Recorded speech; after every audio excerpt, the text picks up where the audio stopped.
And good morning, everybody. We have audio? Yes, we have audio. So I acknowledge the traditional owners of this land. I pay my respects to their elders, past and present, and to Aboriginal elders and peoples from other communities who may be taking part in this live stream today. So we have a special guest in the house. Special guest being Ben, because Ben doesn't often make it to the live streams. Yes, okay, but this is for a bad reason. Ben, Ben says where I've missed the thing in the chat already. Where is it? I've lost it. Okay, so Ben is here because he's in isolation. So I hope that means that you're okay and your family is okay.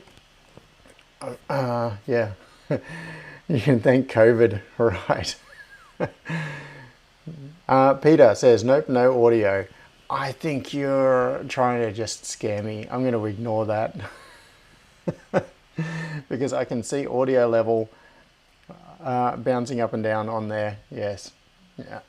On my ATEM. I think it's okay. So, oh, okay, only you at the moment, hence the isolation. Peter, you maybe the audio problem is at your end. Yes. So, right. Just before, as I was setting up for the live stream, I got some notifications from GitHub saying that Ben had queued up, I think it was 3 commits to be merged, and there was an MQTT logging change and a couple of other things. Oh, thanks, Henrik. Good to hear. Yeah, so just about every time I look at any of the OXRS repos, Ben has been doing work. There has been so much development going on in the firmware, and I assembled a small batch of Rack32s a week and a bit ago, and that's what I showed on the live stream last week. I just briefly showed that I had some assembled. Spicy curry, Peter. Yes, spicy curry will give you audio problems. Yes. I had mussaman for dinner last night. Had a family birthday party. But it wasn't very spicy. It was quite mild. It was nice. And so what I'm doing now with the Rack32s is shipping them with Ben. Well, it's not just Ben. There are other people that are contributing as well. But I keep referring to Ben because he's the one that sort of pulls in changes from other people and merges, etc. And so I am shipping Rack32s now with the latest I/O monitor firmware on it because that's a couple of reasons. It means that it does something useful out of the box. You can just plug it in, you don't need to compile anything. You connect it to your network, it'll come up to your network, it'll come up with an IP address. You can connect to it using the admin web interface, which is in that separate file now. And then you can configure it and you can monitor inputs and things, which is a good kind of use case. Setting it up for something like a light switch using the I/O monitor firmware is a good starting point. And then because it has that firmware in it from the start, you can do over-the-air updates to install the other firmware because there are a few other options. It's not just the I/O monitor. There is other firmware for driving outputs and doing different things. So once you've got one of the family of OXRS firmwares installed and you can connect to it using the admin interface, then you can use the over-the-air updates and load a different binary onto it. And it means that you can use that device out of the box, change the way it behaves, put different firmware on it without ever having to compile anything or open source code or whatever, which is really, really cool.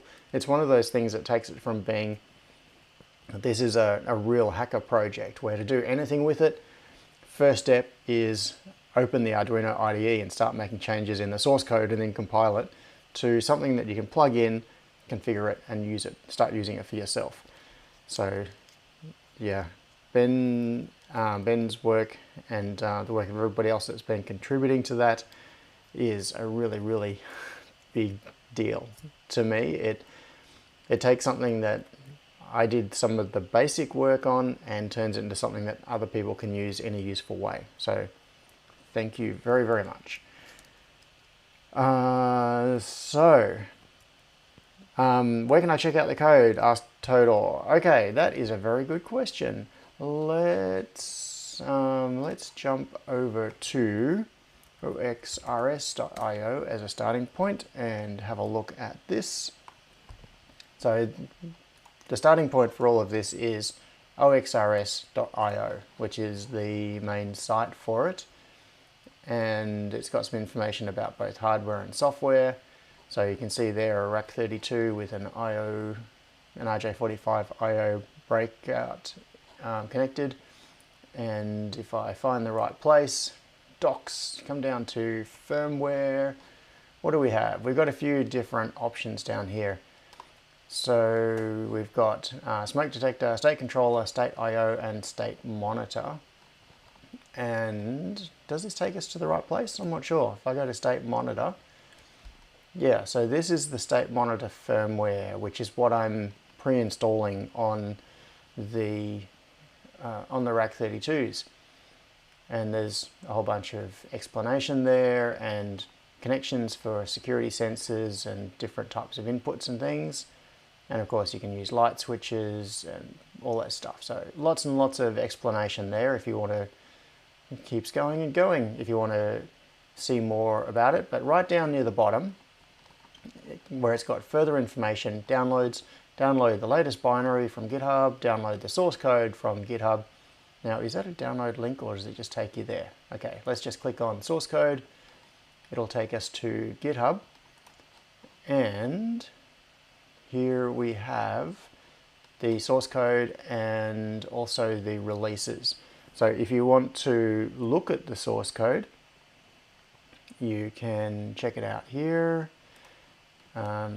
It relies on a number of libraries. So I mean, I've talked about this sort of thing before, so I'm not going to go into it in great detail now. This is just the pointer to get you started if you're interested. Because, who was it? Someone was asking, Todor was asking where to find it. And this is the state monitor firmware, and then you'll see that it relies on a number of libraries. There is the OXRS input library, and which is for the I/O stuff, and the Rack32 library, which in this case is to support the particular hardware, the ESP32 based hardware. So those have their own repos.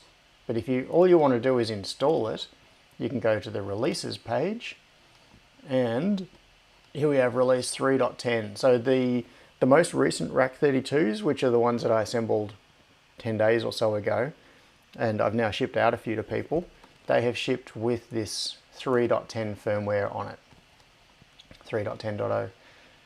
So you can just grab the binary and then you can flash it using ESP tool, or there are a few different software options for loading pre-compiled binaries onto ESP32s. So yeah, that is all super, super cool. It just keeps progressing, which is awesome. So now one thing that I was thinking just before this, look, my question above, Henrik asks, okay, where is Henrik's? My LED is kind of mild. Can you use words mild or spice in electronics language? Mild or spice? Maybe? Henrik, I'm not sure what question that was referring to. Oh well. Wagon loads, g'day. I don't remember seeing wagon loads at a live stream before. I haven't done the usual saying hello to everybody yet. Or the admin UI. Ben was saying about something.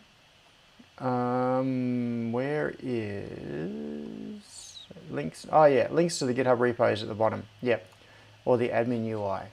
Where is the admin UI? That has its own. Let's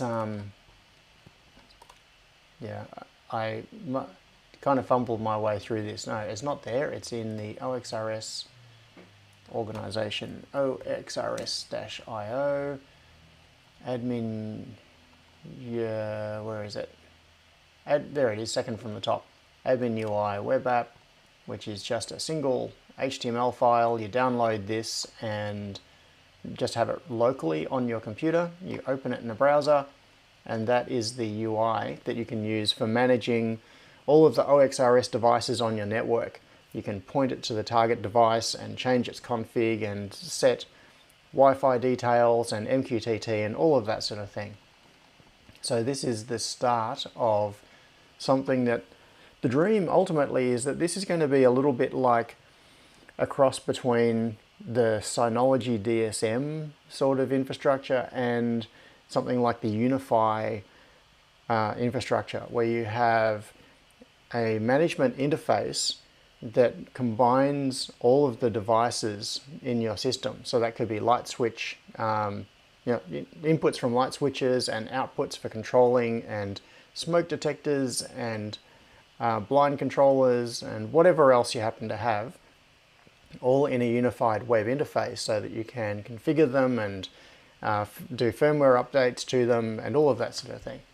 So this is a really, really cool start to all of that process. Yes, so with this you can flash new versions of firmware to your target devices. And at the moment it is a fairly simple page with some user interface elements on it. But yeah, there are some big dreams about where this is going to go to.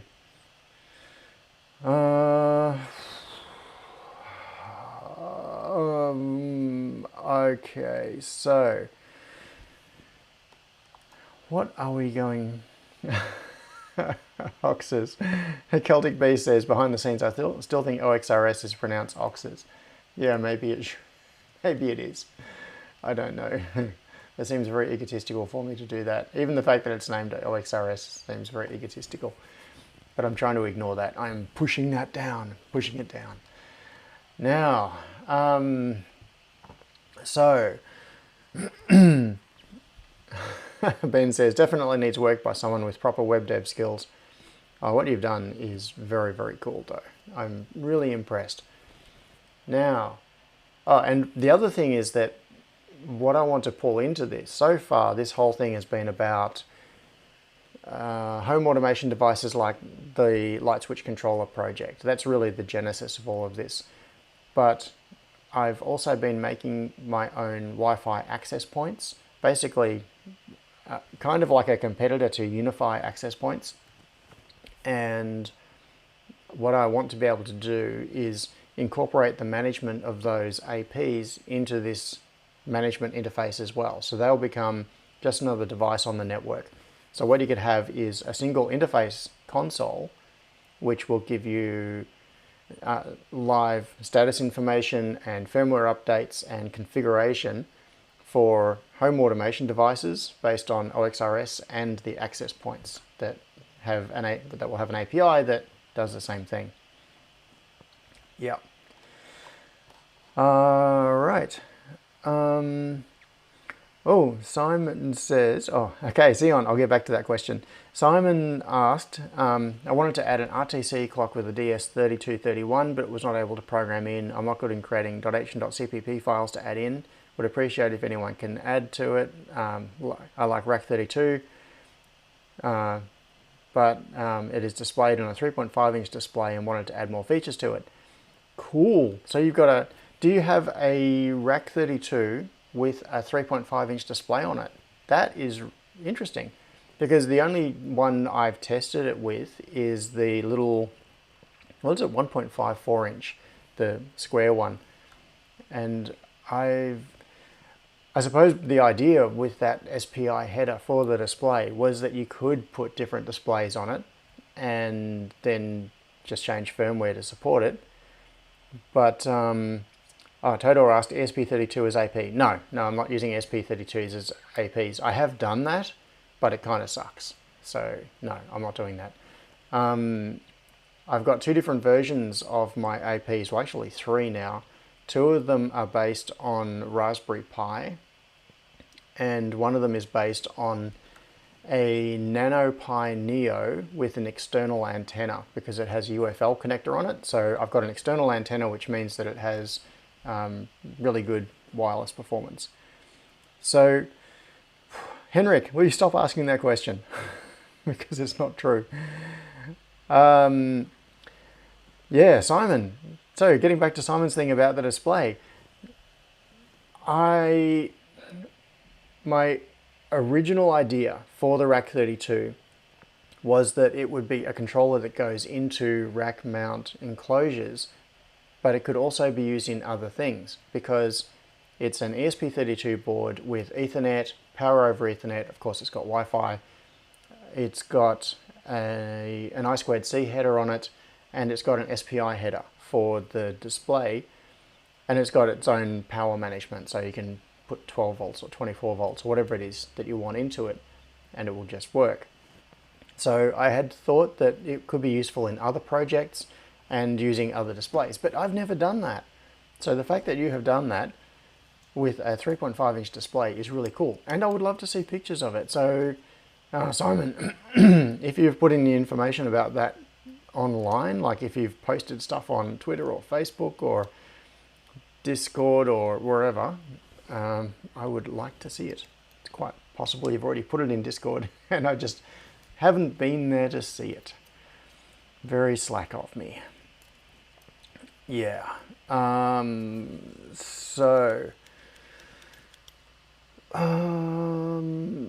Okay. I'm trying not to lose track of everything because Sion asked about the conveyor earlier. I will get to that. Cable tie, Cabletti catching up at 1.5 times. I hope you've had your morning coffee.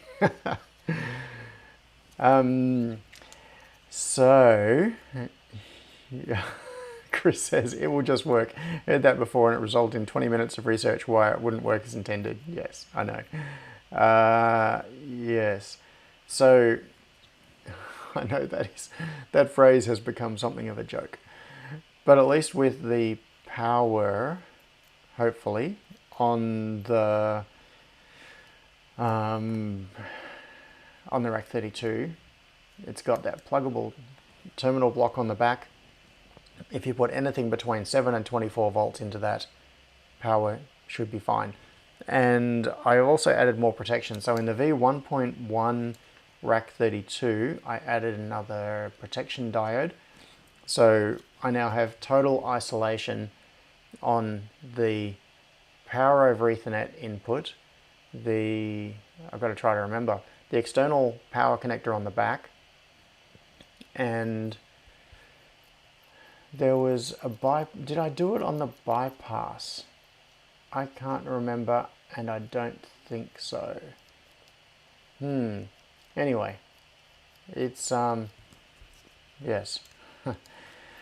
I was trying to make it so that it was as robust as possible, so that if, for example, you ran power over Ethernet into it, and you're running power incoming on your Ethernet connection, and you plug in power from the back panel at the same time, nothing bad is going to happen because they are isolated on diodes. And you're not going to backfeed power into your Ethernet connection or anything silly like that. Right. Yes, we are not very far into it, Mr. Tie.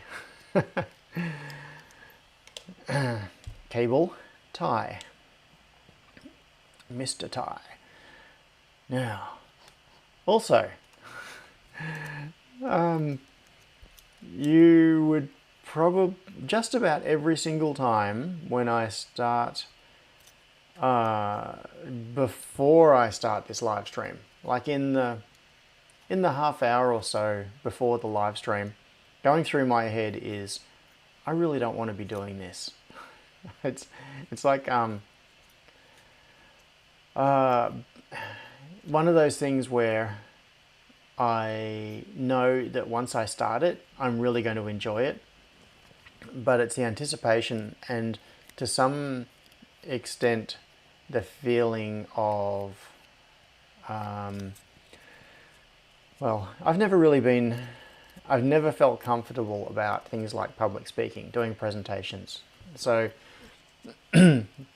whenever I have a situation where I have to get up and give a presentation, I stress like crazy beforehand. But then the moment it starts, I actually enjoy it. It's the anticipation that's really bad. So just about every single week, I come in here and I get everything set up, and I'm thinking, I'm not up to this. I can't face it. I don't feel emotionally ready to do it. And then I start, and I'm so glad that I did, because it's really cool talking to all of you. Yeah, I don't know what I'm trying to say. Just that, thanks for coming, I suppose. It's being able to chat to other people in real time like this is really good. So a couple of catch-ups, and Sion, I haven't forgotten. Chris said, when will a 32 ports breakout board be in stock again? Yeah. I will try to assemble some more. But those particular boards, I'm trying to think of how long it took. The last batch that I did, which was, I think about a month ago, I think I made 3 of them or 4. It was in that region. I have a feeling I might have made 3. And it took me about a day and a half. So the labor involved in those is ridiculous. It's, yeah, they're very, they're very labor intensive. And it's a combination of 2 things. One is the lack of accuracy on my homebrew pick and place machine and the x-axis offsets that I have at the moment. The result is that on very long boards, things like that 32 port RJ45 board, it's 300 millimeters long, something. It's really, really wide. And the x-axis errors are cumulative. And the result is that once it's been through the pick and place machine, I have to put it under the microscope and adjust the location of pretty much every single part on the board. They all have to be moved into their correct location because they'll be offset. And as they go out towards the edges of the board, they are offset more, and they can end up in a really bad position. So I can't just run it through the pick and place machine and then put it in the reflow oven. It's pick and place machine and then 15 minutes of sitting there because there are so many parts on that board or under the microscope moving things into place. That will be reduced once I can start doing this on the new pick and place machines. It should come out with better placement, ready to go into the reflow oven. And also there are a couple of parts on it, surface mount parts, that I cannot place with my current machine, so I end up having to place parts manually as well. But then the other thing is those connectors, the 8-port RJ45 sockets, they have, I did work it out, there is some ridiculous number of solder connections. So it's 8 by 8, which of course is 64 plus, then there are 1, 2, 3, 4, 5, 6, 7, 8, I think, so plus 8 by 4, so it's 288 soldered connections to put on the sockets, and then there are the pin headers. It just takes so long. So long. So Todor asked how close to making them in the new machines. Ha ha. Hopefully that is getting closer. Lachlan and I have just been talking about the final lease arrangements, and it looks like I will be getting possession of the space perhaps this coming Friday, and this afternoon, depending on what else is going on, I may be going over to the factory to do things like maybe do a little bit of patching on the cement on the floor, and maybe rip up the carpet in the front office area because that's going to need a new floor put into it. So there's still a fair bit of gear in there that needs to be moved out, but it's almost at the point where I can start doing some fit out work, and then the fit out is going to go on for a while. It's going to be a lot of work setting it up. So the point at which I can actually start running jobs through those machines, that's still some time away. But at least soon I will be able to begin the process of putting everything in place and getting it sorted out. Henrik asked about merch. I actually kind of did that once. And you've probably seen me wearing, I'm not wearing it right now, but you've probably seen me wearing the Superhouse t-shirts with the big logo on the front. I had those, where was it, Teespring? I can't remember. I've had them done in a couple of different places. And for a while I did have the link to them on the bottom of my YouTube channel. Teespring, I'm just looking for it. I can't remember if it was Teespring. There were two places that I got them from, and one of them provided really bad quality clothing, and I think there might have been some ethical issue as well. Like they were doing some, I can't remember which company it was, so I don't want to say anything bad about the wrong company, but there was some place that was doing like anti-union activity, or they were doing something really bad. Anyway, so I'm not even sure if this is the right place. I'm not bringing this up on the screen just yet because I don't know if this is the right one. No, I don't want to verify my email address. I don't even know how to use this, so I think I'm going to give up. There's no point doing this. But yeah, I should make some t-shirts available.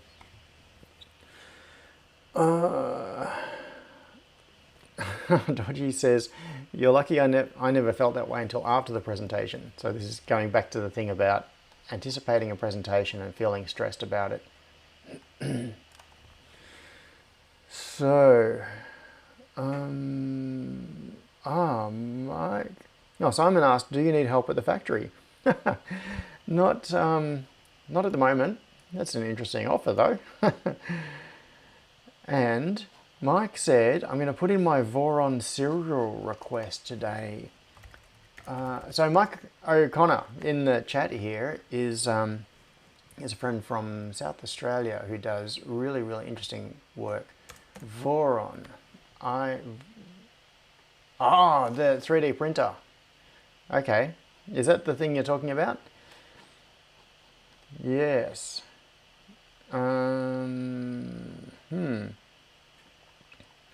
to put in my Voron serial request today. I think we might have been talking about Voron printers sometime in the past, but I can't remember specifically, Mike, what we were talking about. So, if you... Yes, this is coming back to me now. This was ages ago, I think. We were talking about the Voron 3D printers. There was, let's see, Voron 2. I think they had like a really small 3D printer, which was quite cool.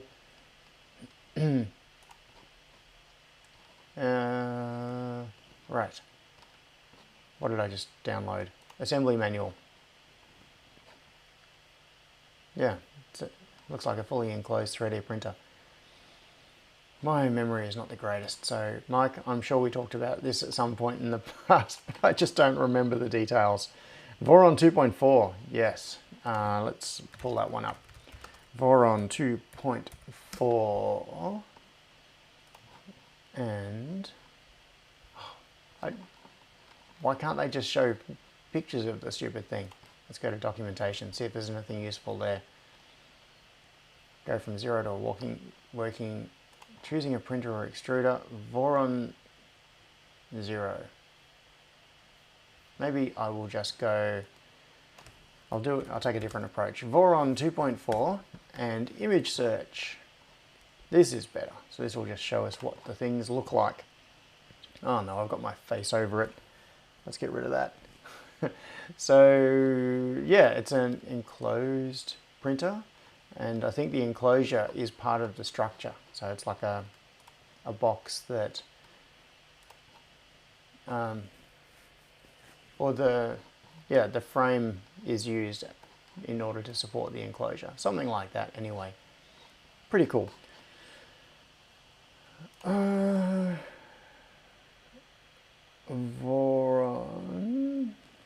Voron S serial request. So I don't understand the term serial request. What is a serial request? Oh, okay. So the idea is that you build it and then you request a serial number to validate that you have actually built a Voron printer. Right, so Mike, I guess that means that you now have a working Voron printer and you just want to get the serial for it so that you can say, yes, I have a Voron and it is serial number whatever. That's really cool. I hope it's working out well. Now, there were some other comments back here that I was going to follow up on. Oh, Wagon Load said, what is the best type of connector to connect a PCB to a front panel banana plug? Now, the best way to do that is to mount it through the PCB. But I suspect that your question is because you have an enclosure and you have a banana socket mounted on the front panel and a PCB that is somewhere else and not aligned with the front panel. If you want high current and low impedance, the best thing to do is to put a hole in your PCB and fit it directly on the back of the banana socket and then just put the nut on and screw it on. So the PCB is directly attached to the socket, but that means that your PCB has to be parallel to the front panel, which may not work in your particular arrangement. So if you wanted to take front panel and then plug it onto a PCB, there are a bunch of options. There are some, you would probably want two at least at a guess. So you will want, sorry, I'm thinking ahead too. I still got to get back to Sion's question.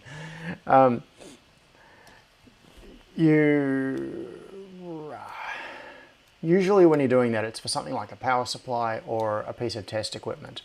And so you will typically need two at least. Yes, Sion asked about the conveyor project. That is the thing that I keep, in my head, I keep thinking I've got to get back to Sion's question. Because there is some stuff to show on that.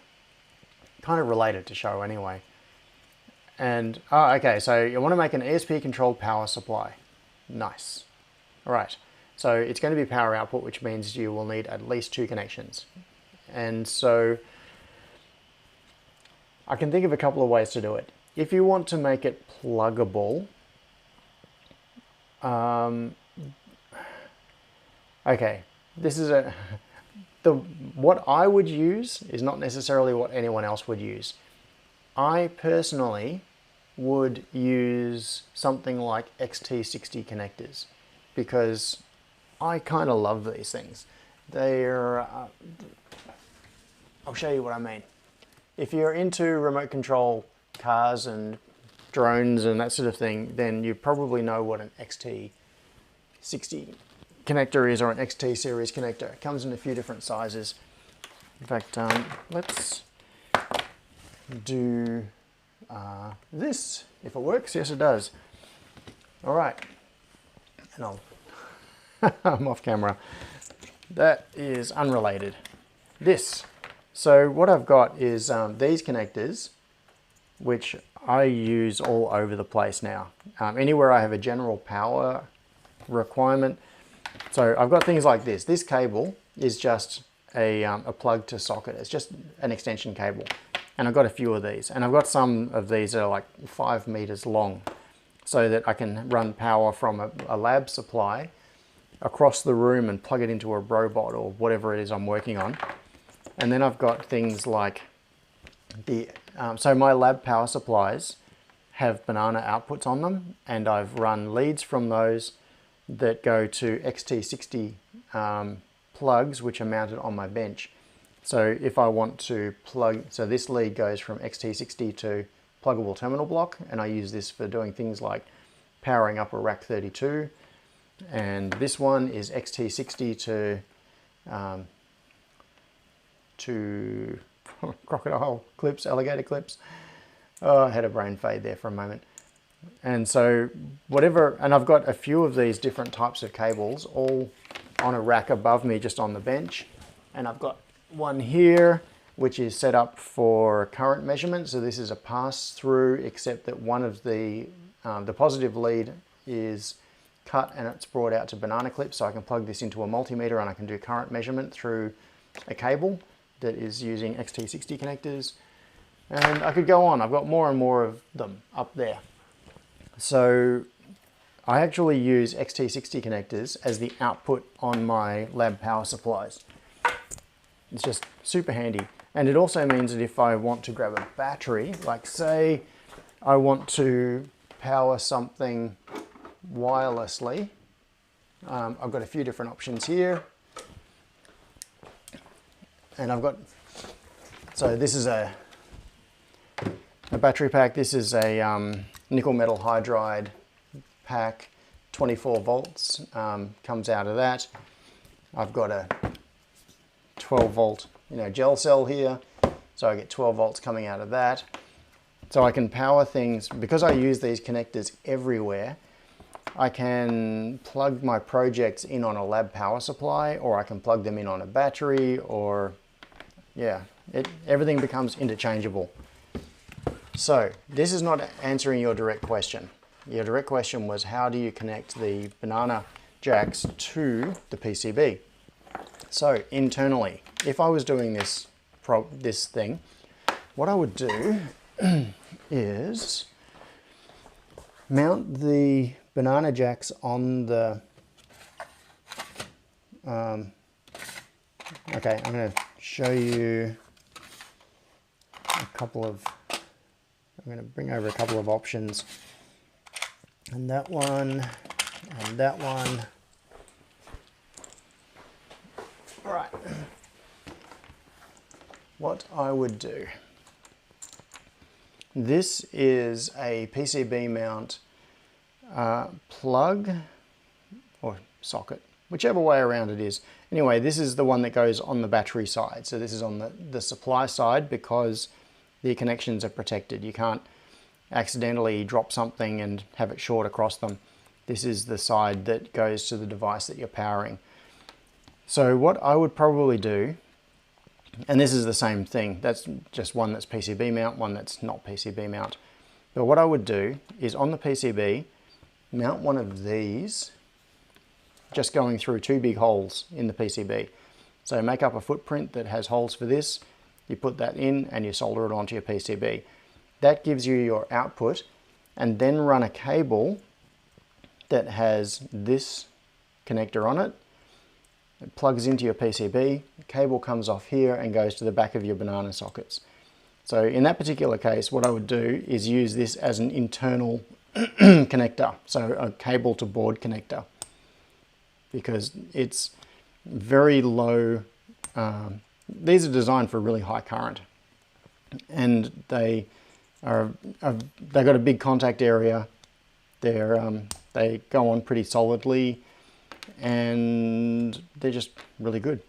Now personally, what I would do, because I have ended up standardizing on this for all of my power stuff, is I would expose this on the front panel instead of exposing banana plugs. But that is my own weirdness, because pretty much everybody else uses banana plugs on lab power supplies. I'm just strange that way. So I don't necessarily recommend that you do what I do. That's just what I would do. So now I really do need to not ignore Sion's question any longer. And I'm, so, okay, to clarify, Sion's question was, any progress on the conveyor? Short answer is yes, but not mechanically. And I'm looking around for the board that I was using.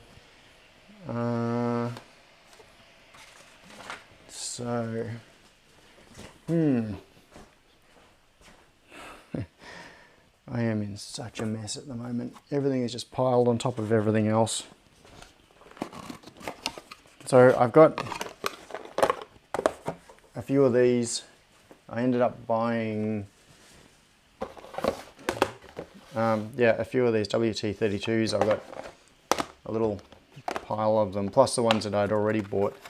So these are the touchscreen ESP32 things that I was using. I'm just thinking to rack 32s now on touchscreens.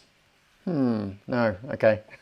Because targeting this hardware with the OXRS firmware would be a really interesting exercise as well. Because it's ESP32 and it's got the touchscreen and like a big 3.5 inch touchscreen on it. Anyway, I'm not going to go into that right now. But I don't know why I hadn't thought about that before. So, what I had done, where is that board? What I've been doing is playing around with the firmware side of things, and I got, oh, maybe it's down here. I got the CAN bus side of it running yesterday, and like seriously, I had this running yesterday and now I can't find it. I had the thing right here. What I was doing was watching the CAN bus traffic coming off the, what camera am I on? On the overhead camera. So you can't see this, hang on. If I switch to this camera, can you see, where's the field of view? Oh yeah, so what I was doing was sniffing the CAN bus traffic that was coming off this, that was going between the joystick and the water cannon controller, and displaying things on the screen of the controller. And that, by controller, I mean the thing that is going to be controlling the conveyor belt. So that was actually the first time that I tested the CAN bus interface on that particular board, and I have no idea where it is. I'm going to spot it as soon as the live stream finishes, and I'm going to discover that it was sitting right here on the bench in front of me the whole time. So I've got these pluggable, four-way pluggable things which I've been using for all of my CAN bus connections on different projects. So this connector is what is on the conveyor belt controller. In fact, there are two of them, and this is what's on the joystick for the water cannon controller. And this little cable, so this is my little CAN bus extension cable. And by using that, I can splice the conveyor belt controller into the CAN bus for the water cannon and have it display stuff. I am really stumped. I don't know what I did with this thing. It can't be that far away. It can't be. Unless I took it into the house, because I was sitting in there with my laptop in front of the TV doing some coding on it a while ago. Last night? Yesterday? Sometime. I don't know. I don't know. I've lost it. Could be in one of these boxes. Oh, hang on, maybe it's in that box. It is! Yes! Okay, here we go. Okay. I found the one that I was using. So what you can see here, in fact, if I stick it back over here. So what you can see on the back of this, these two four-way things here are the CAN bus and connection. So it's on this one, it's negative, positive, CAN low, CAN high. And then they're just rotated 180 degrees. So what I can do is just connect into that and then basically put this in series with the with the other CAN bus, with the CAN bus for the water cannon. All right, I'll put these out of the way. I'm going to pack these up. Because these little screens are so cool, I ended up ordering another 3 of them, just because I'm going to want to make more of these. Oh, you can see that I've got a stepper motor controller on here now, and I've been experimenting with a stepper motor plugged in, and that stepper motor is here. So, what firmware is on this at the moment? Oh, it'll be the firmware that intercepts the CAN bus signals. In fact, let's power this up. Now, what I'm connecting this to is a commercial project, and so there are limitations in terms of what I can show you, but I can actually even show you things like what the PCB looks like. Now, which one is this? Lab power supply 1. Oh, this is a perfect example. Okay, this long cable, this black cable here, this is about it's about a 3 meter cable with XT60 connectors on both ends, and I have my lab power supply right here. So what I've done is run a cable from my lab power supply, just plugged it in. That is now supplying power back there to the water cannon. And if I take the lid off this, so this is the T-Rex water cannon controller. Let's hit power. Just make sure that it is working. So if you can probably see the water cannon behind me. Just over there, there's the water cannon, and it'll be moving when I move this joystick. All right, turn that back off again and pop the cover, and we'll splice this little thing into the CAN bus. So pull out the CAN bus connector. There's a whole lot of debug stuff stuffed into this box as well. This is my dev unit, so it's got all sorts of patches and things. So here's what we're going to do. This cable comes from the water cannon, like from the actual the monitor itself. So on a water cannon, the part that sprays the water is called a monitor. And it's not a computer monitor, it's a sprayer nozzle. So this cable comes in and it is bringing in power and CAN bus to this connector, and normally it plugs just straight into this PCB for the joystick. But what I'm going to do now instead is plug it in. Why isn't that camera focusing? Don't know. Plug it into the CAN bus connection on the conveyor belt controller.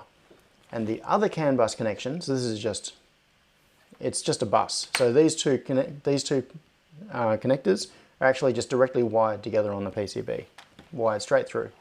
And then this little cable, let's get some, I'm going to zoom it out a bit because you really can't see anything very much on that field of view. This might work a bit better. So we've got power and CAN bus coming in, going to this touchscreen. And then I've got this other cable that simply passes it along, and I'm going to plug that in on the joystick. So the joystick now is connected to the same CAN bus as this little touchscreen. And I'm going to just sit that back on top. And which side does this go on? That way, I think. And I'm going to turn power for the water cannon back on. It's just powered on. Turn this on, and you can see it says CAN display V0.1.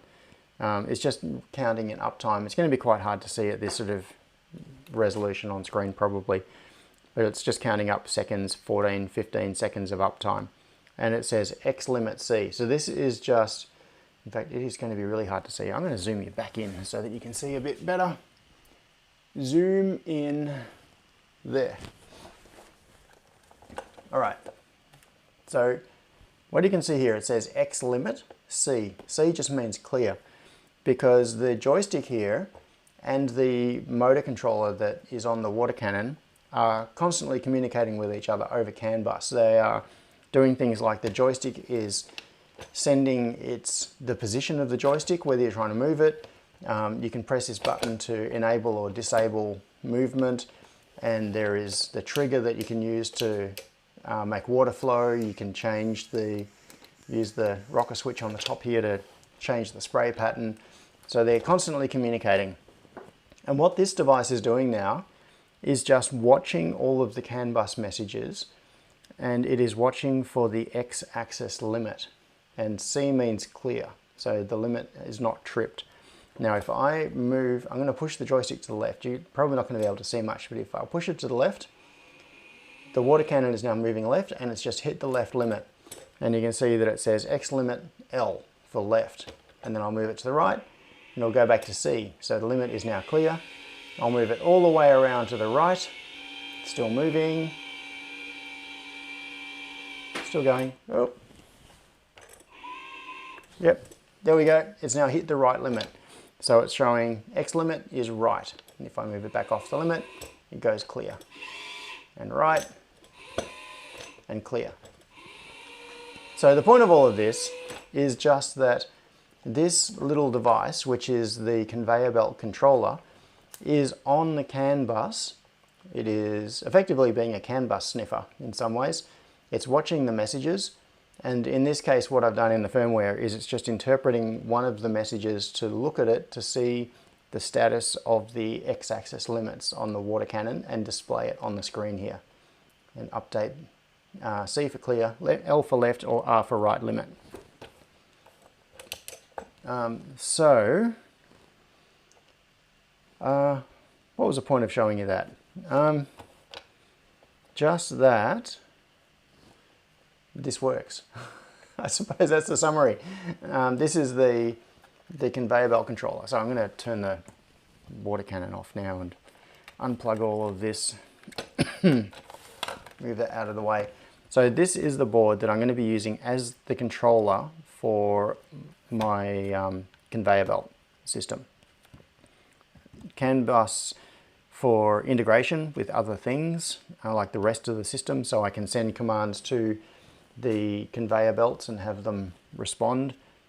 And it's got ready in and ready out connections on both left and right sides, so like upstream and downstream, and it could be configured to work in either direction. So upstream could be on the left or it could be on the right.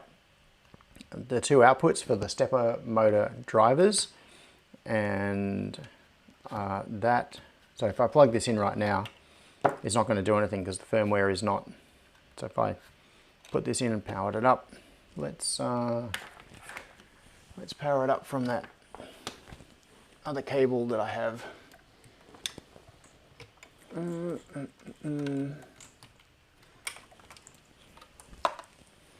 Unplug the water cannon, plug this one in. And so this is the power coming from my lab supply now. So positive to positive, negative to negative. Plug that in and turn it on. It's going to come up with that same CAN bus. Oh, I've turned my power supply output was turned off. It's going to come up with the same CAN bus sniffer firmware, and because it's not actually plugged into any CAN bus at the moment, there are no messages, so it hasn't come up with that X-axis limit message. There's nothing to see, no packets.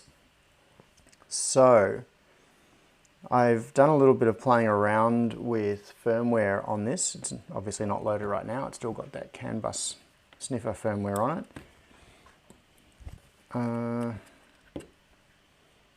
Yeah, I've done a little bit of playing around with the stepper. Focus on this camera is really bad. Panasonic focus is terrible. The autofocus. So yeah, I'll unplug that. This is what is it, a DRV8871, which is a stepper motor controller board. And I have run firmware on this that makes the stepper move. So this is working. I can control stepper motors with this.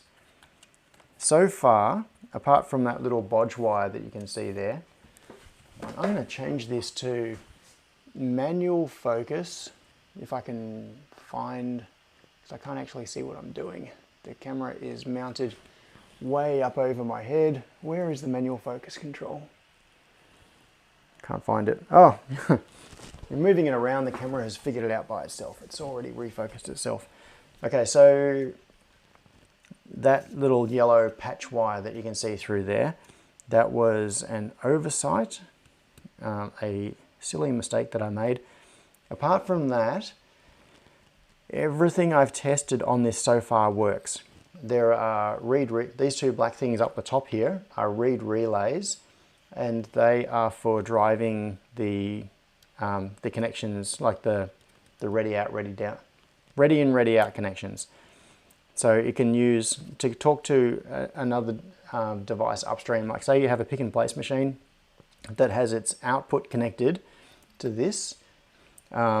This conveyor can signal back up to it to say, I am ready on my input. And that's what the reed relays are for. So they can be used for signaling to adjacent machines. And these are opto-isolators. So it's got opto-isolated inputs to be able to see status information from adjacent machines. And the reed relays work. I've tested those. So far successfully we've got so that's an MCP 23017, which is the I/O expander. That works. CAN bus works. Power works. Stepper drivers work. The reed relay outputs work. I need to check the opto-isolated inputs. And what else is there? Oh yeah, there's the limit switch that I have not oh yes, I did test that. I have tested that. That works. So the limit switch input works. There's an e-stop input. I haven't tested that yet. Oh, CAN termination. I left CAN termination on even though I had CAN termination elsewhere on that bus. It just shows how robust CAN bus is. So this controller so far seems to be in pretty good shape. I haven't looked at the chat for like 20 minutes now. What is going on in the chat? Yes. Voltage drop, what do we, for those screens? Okay, it looks like people have been answering questions already. So, yes, the screen is a WT32SC01, which is one of my new favorite little things. It's taken a little bit to get my head around them and figure out some driver issues and things. One of the big things at the moment is not having a really nice user interface toolkit for it. There is a system, so the maker, I think WT stands for World Trend, if my memory is correct. They provide an online application builder thingy where you log in, so it's a web-based thing, and you specify you want some buttons and things in different locations, and it generates a binary for you which you then load onto the device. I haven't actually used it. I've sort of just looked at it briefly and it seems pretty horrible and kind of very constraining. It might be useful if you're just wanting to make a very simple user interface type device, but if you want to integrate all sorts of other code, like in my case I need CAN bus and stepper drivers and all sorts of things, you probably won't be able to do what you want. So I haven't bothered going down that path. So what I want is I've started work on, based on some tutorials that I found, making a user interface system for it. So what am I going to show you? Okay. No, I won't. I was going to load some different firmware on it, but I won't. Let's have a look at, I'm going to scroll back in the chat a little bit. Conveyor project, yes. So,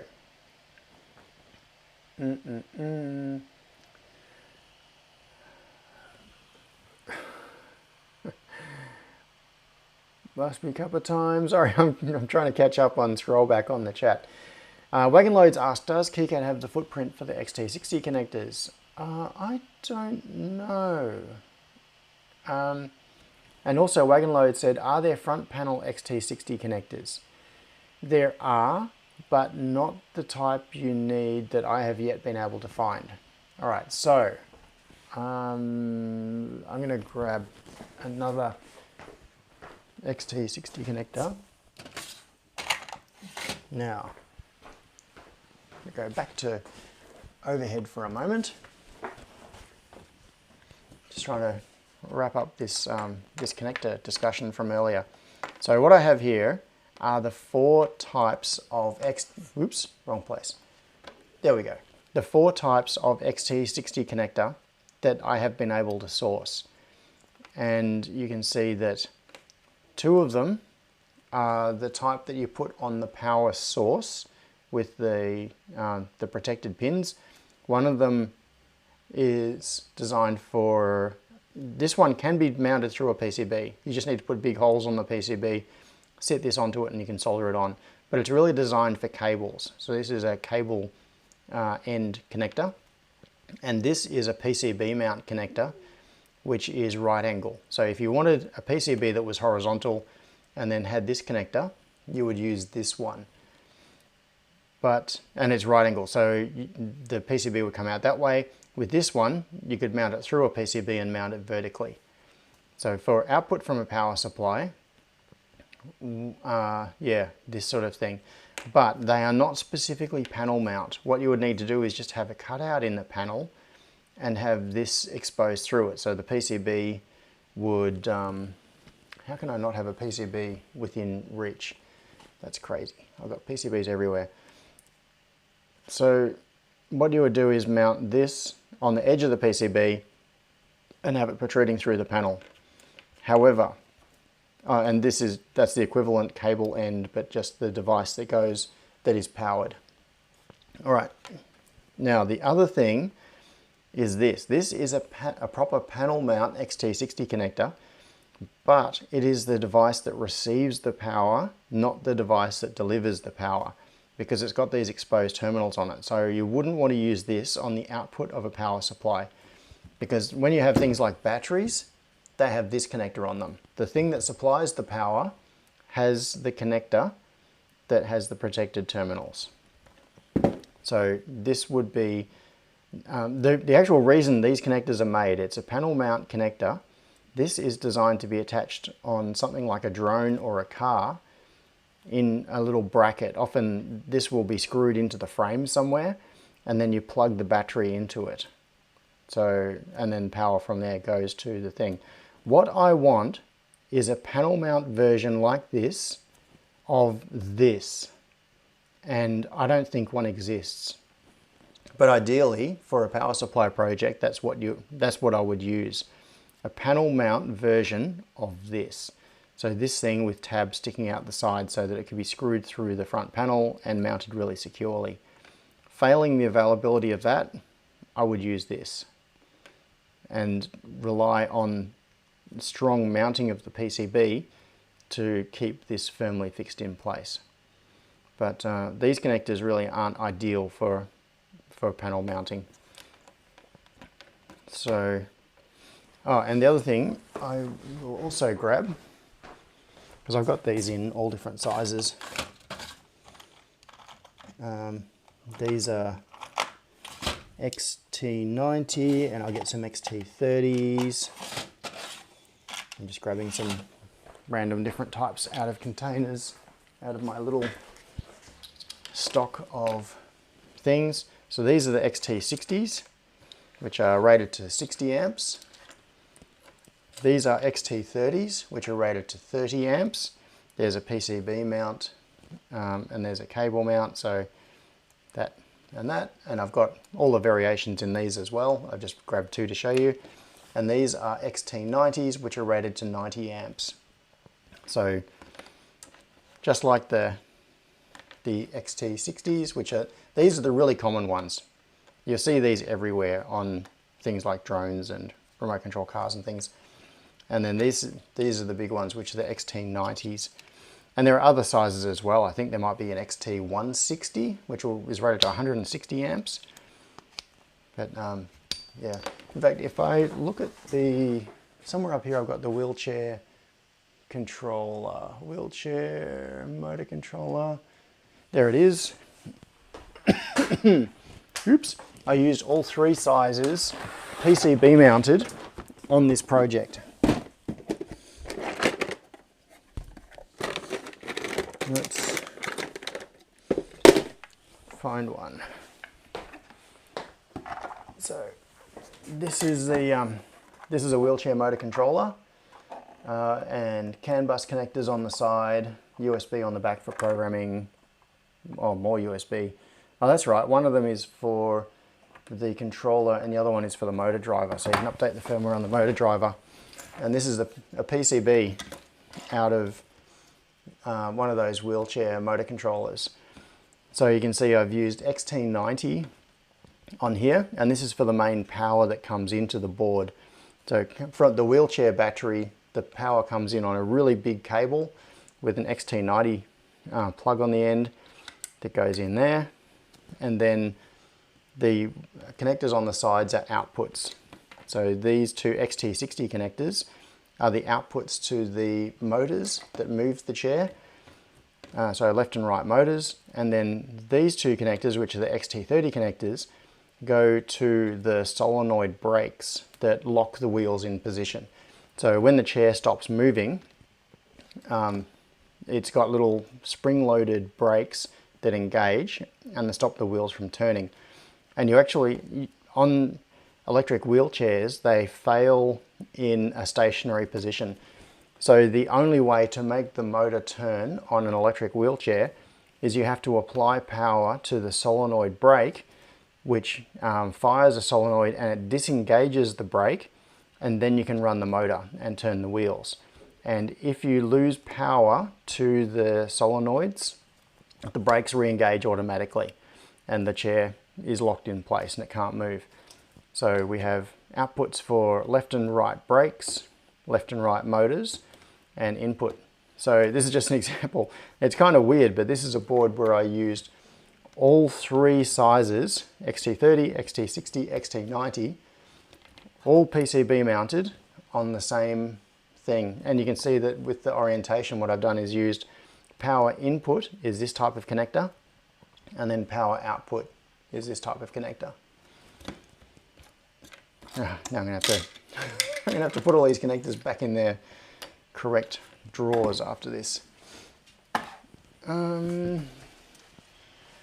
Right.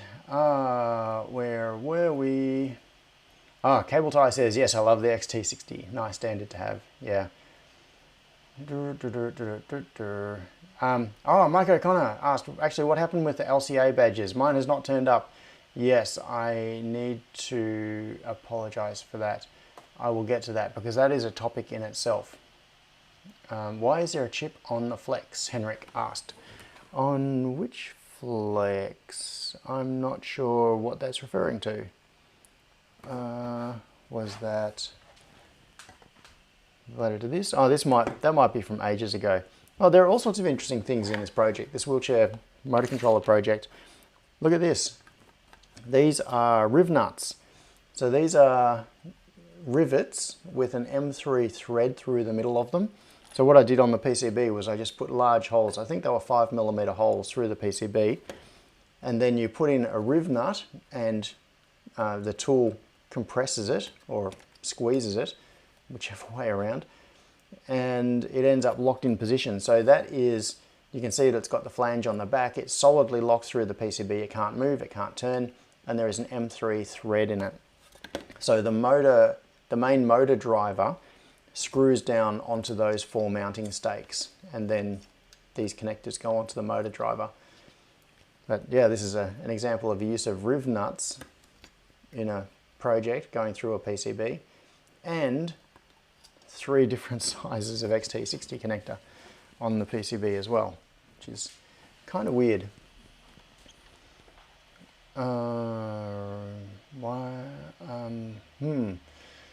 So David T says, okay, this is a good point. Do you modify the male connectors at all to make it easier to disconnect? Those XTC connectors are tight. Okay, I have found that the solution to that is buy good connectors. And I will grab a, see if I can find an example. All right, here we go. You need to get the genuine AMAS connectors. So, what we have here are two examples of what should be the same connector. And the one on the left is the genuine AMAS connector.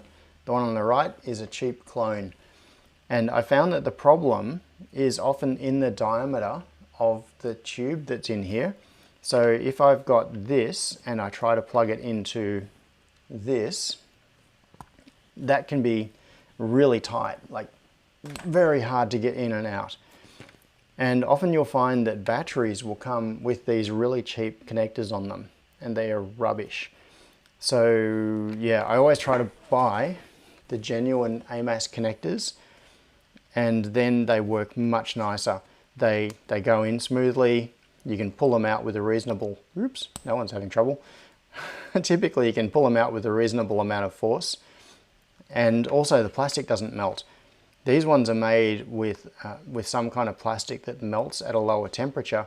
So when you're soldering cables on to the good quality ones, these ones, the pins won't move around and end up in a bad, dodgy position.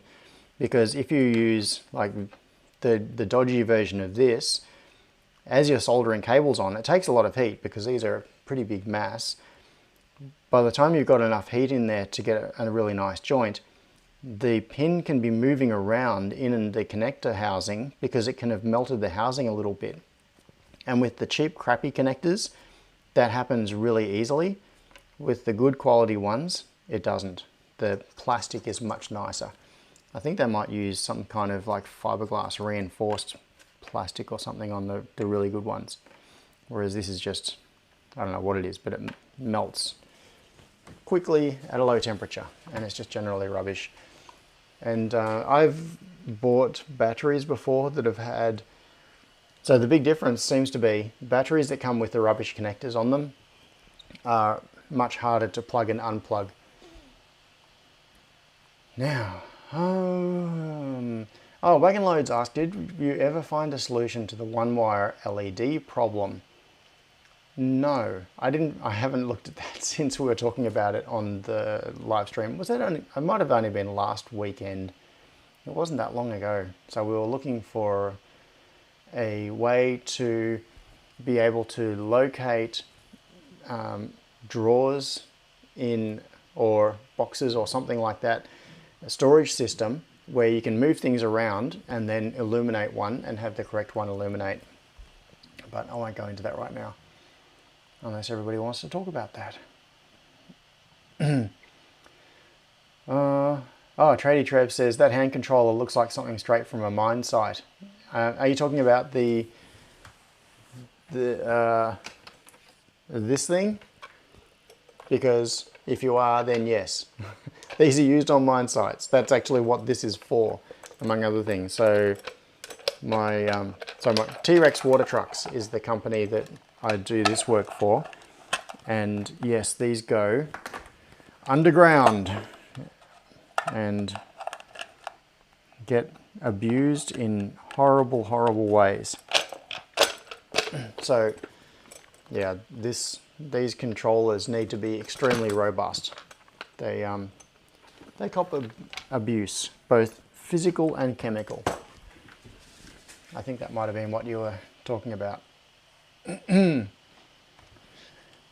Okay, so Peter, okay, Johnny said, look for the XT60E-F. All right. I thought there might be a variation, XT60E-F.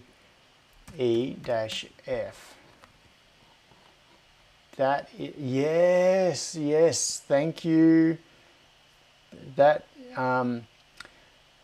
thank you, Johnny. You, hang on. Look at this. This is the panel mount version that I want. This is exactly it. I'm going to have to order myself a few of these. So once again, get my stupid face out of the way. So that is a panel mount version of the connector that I would put on. So right now I actually can't go mobile, so I'm going to do something really, really dodgy. I'm going to take a photo of a thing on my workbench, and then I'm going to this is like a really roundabout way of showing you something, and then I'm going to bring it up on the screen. Dropbox, because right, I've just taken the photo on my phone, which means that it will now be syncing via Dropbox. Let's see, is this it? That's it. Okay, here we go. I'm going to bring this up on the screen.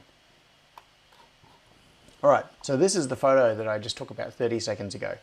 And what you see here is in fact, I should take another photo. While that is on the screen, I'm going to take another photo, because I'll show you what I've done at the power supply side.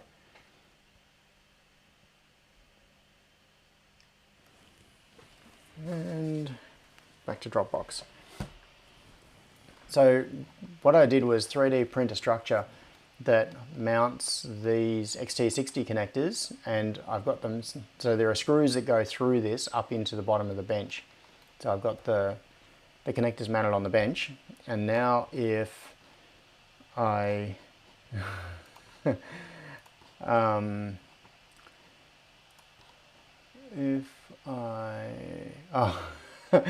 was wondering what that comment was. So Dodgy says, am I a druggie, John? Because it says Sharps disposal. No, that is for blades, like razor blades and X-Acto blades and all of those sorts of things. So I've got a whole thing about that. I'm actually recording a video about lab.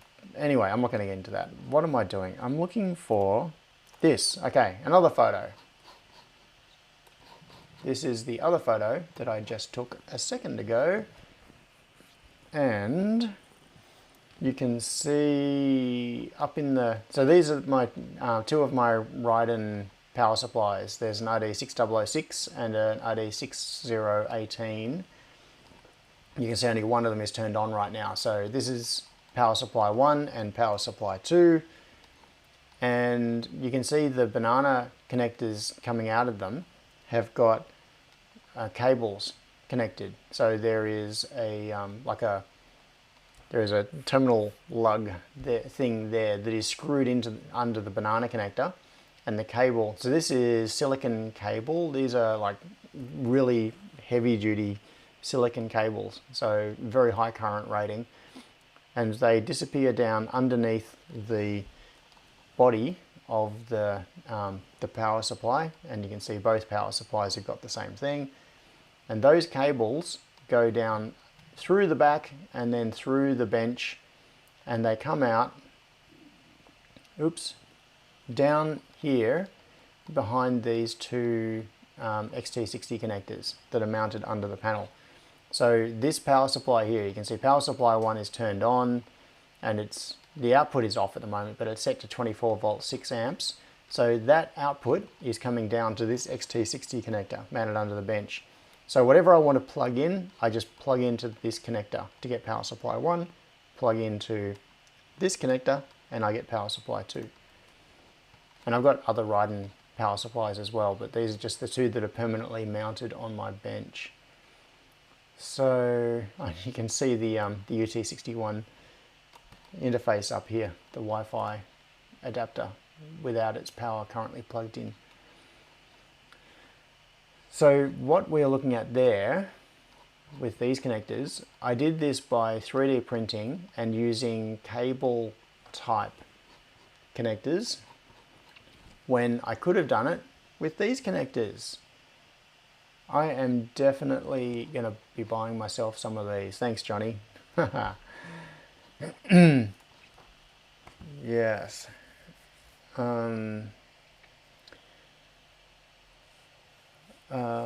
Yeah, oh, Marty says, some of the cheaper XT60s melt when soldering. Plug male and female in while soldering. Yeah, so the idea with that is that if you have the plug and the socket connected together, at the time that you're soldering the cable onto it, that will hold the pin in alignment. So even if the plastic does soften, the pin won't end up, twisting around and wandering. The thing you have to be careful about is thermal mass. And these connectors are actually, there is a lot of metal in these connectors. So if you are soldering them, you really need to get a good amount of heat into them and in order to get a good joint. So I always do it with a very large tip on the soldering iron so that I get lots of heat into it. And by having the two connectors together, you're actually doubling effectively the thermal mass of what you're trying to get hot. So that can be a little bit of a trade-off. But often soldering onto a connector while it is plugged into its mate is the best way to do it. So that is a very good tip. And thanks, Marty, for bringing that up. That's a good point. Right. Dodgy says, can you preheat the wire? Well, you could. Todor says K-type tip. No, I don't use a K-type tip when I'm doing that sort of stuff. What I use is, in fact, let's switch over here, and I'll show you. I have several different tips here for the iron. I'm going to switch to microscope. Microscope, yes. I'll have to fix the focus, but why is it flickering in and out? That's annoying. Oh, maybe it's stabilized now. So yeah, this is the K-type tip. Where is the microscope? There. I've got to find the position and then I'll get the focus happening. All right. So this is the very yucky looking, I don't know why that keeps flickering on and off. I think it might be the HDMI switch that this is going through. Until I get a bigger ATEM with more inputs, I have to use an external HDMI switch between several sources. So this is the K-tip. It's a fairly small K-tip that I use most of the time because I can use it as a point. I can use the edge of it to get a larger contact area. It's pretty good for drag soldering because you can drag it along the edge of an IC. So this is my standard go-to tip that is on the iron most of the time. What is actually on the iron right at this moment is this, which is like a big chisel tip. And that has, yes, this iron is turned off. And that has, I'll unplug the iron entirely, a lot more thermal mass. So this is the tip that I use for soldering connectors. And it is fantastic for soldering XT60 connectors. Gets them hot really quickly before anything bad can happen. I'm going to switch that back to the overhead camera because it's flickering all over the place, and then get off it entirely and stop for a drink.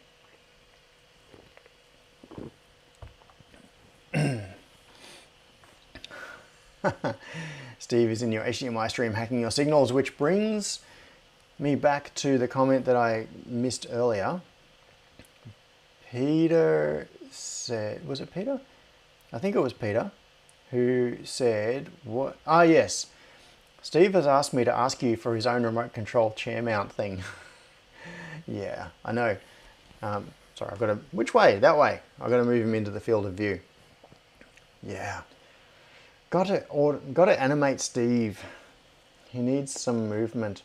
Either himself, like being able to move his arms. I'd love to be able to make his arms move, which could be relatively simple. If I use something like some fishing line going up inside and then connected to the two arms, if you pull on the fishing line, that might be enough to make the arms move.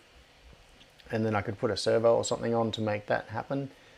But we could also make something that moves the base, so the base can rotate or angle. Yeah.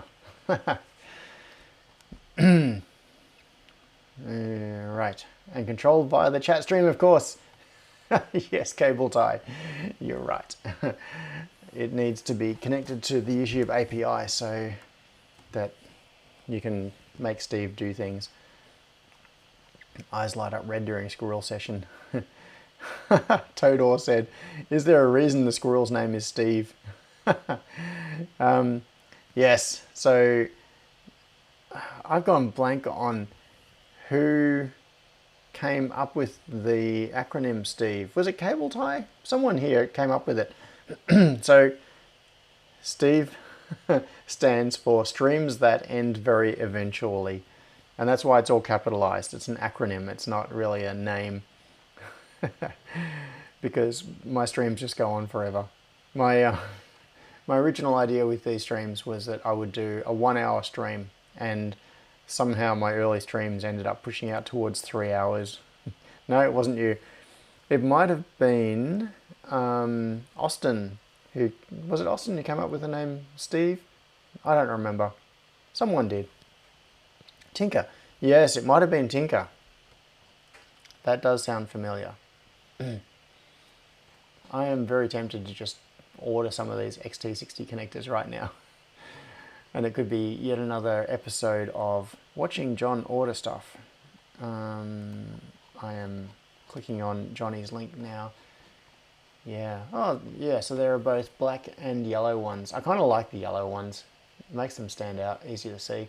But having black ones as an option is also cool. So, since I'm going to be fitting out my lab kind of all over again when I move into the factory, I'm going to I'm maybe going to make a new setup for my lab power supplies, and I'll make a new breakout. And I'm also going to be setting up a couple of different work locations, so I'm going to need to replicate some of what I have here to another location, because Justin says just ordered a few. Yep.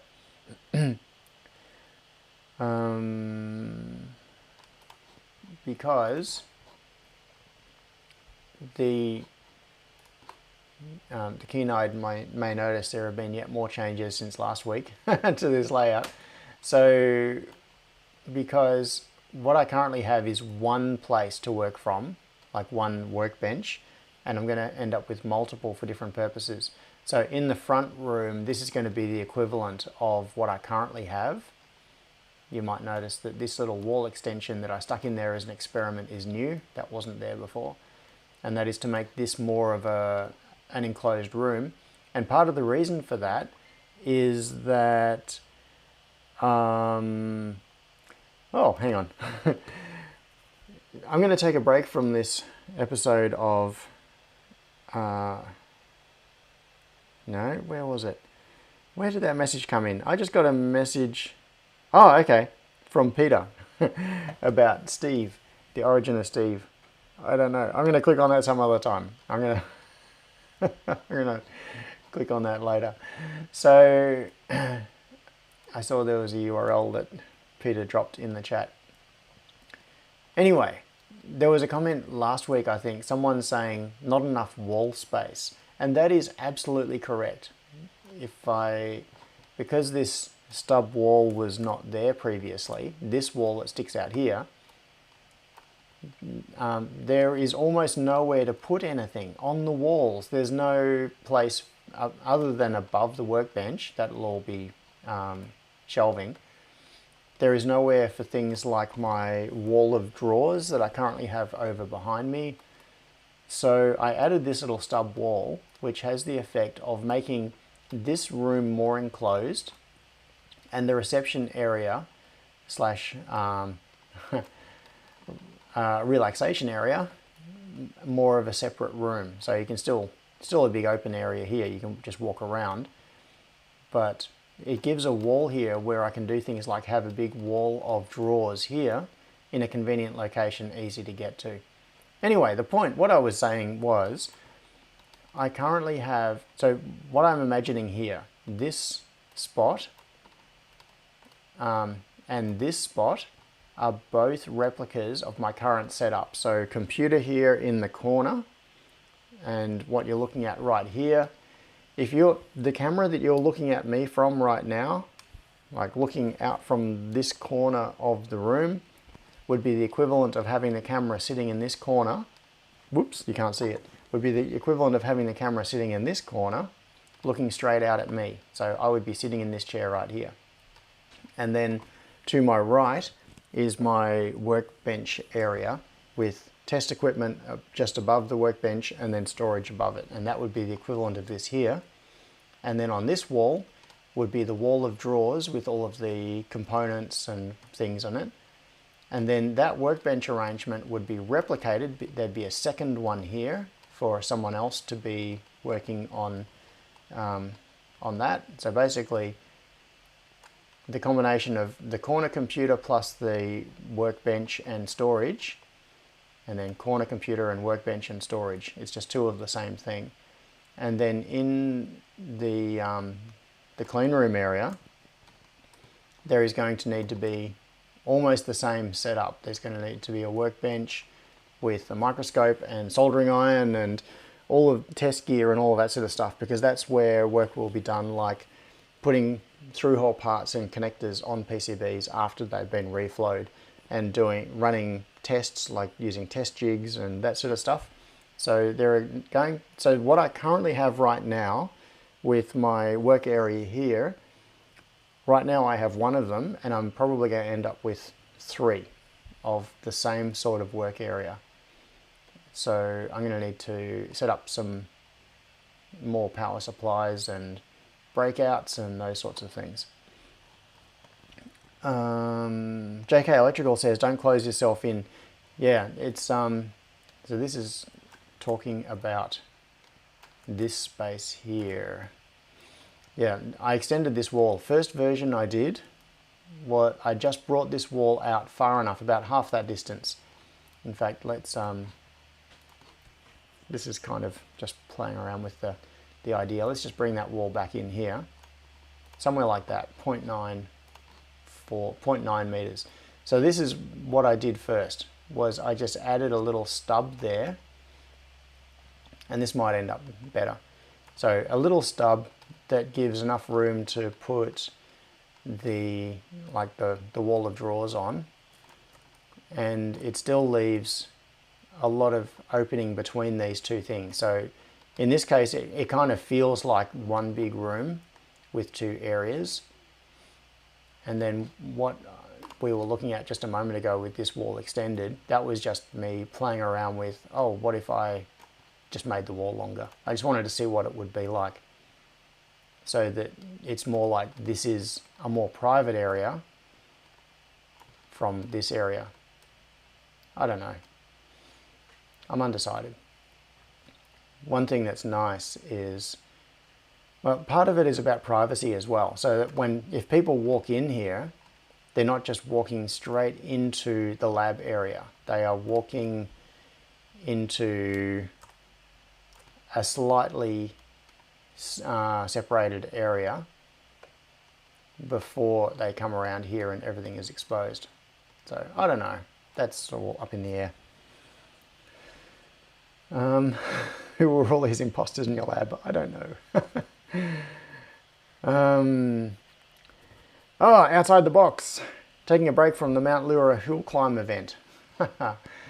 Let's see what's going on. Mount Lura hill climb. So this seems to be the sort of thing that Outside the Box does every weekend. What is going on with the Mount Lura hill climb event? I want to see some pictures. No, get rid of that. Cool. So, people doing crazy things in cars.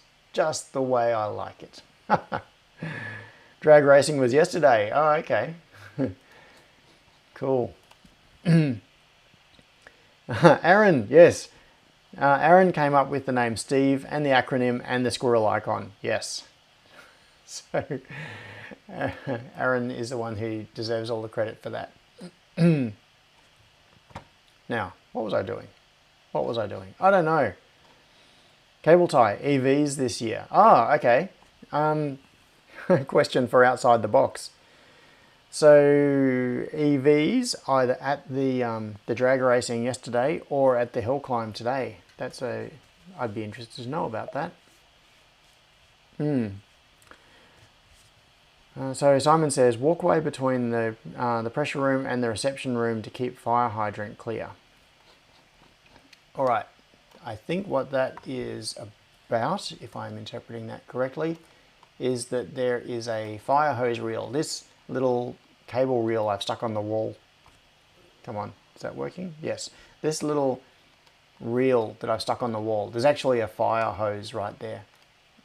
And up until 2 weekends ago when we demolished it, there was a solid wall. This, where all this glass in the door is, that was a solid wall. So being able to get that fire hose into this front room is not really an issue in terms of meeting code, because it's the same. It's actually going to be easier to get it through now with a door here than it was before, because there was no way previously. The hose reel in here could only access the factory area. It couldn't access the front office area, and now it will be able to, at least with this door here. Although with the door open, it comes across the front of the reel, so that won't be ideal. But I'm not sure if that comment was about having this area open to the hose reel. Jackstech says, doors cannot be adjacent to fire hoses if they open into them. Yeah, that is a very good point. So that would obstruct access to it. All right, I'm going to have to work a way around that. Either open the door the other way. So one option is to have this door open instead of have it open into the clean room, have it open into this room. The reason that I had it opening into the room here is that air pressure inside this room will hold the door closed. And I don't know which way is better. But Jackstack, you're right. I'll have to make sure that I comply with whatever the regs are for access to the fire hose. Yeah, fire extinguisher hang points. Yeah.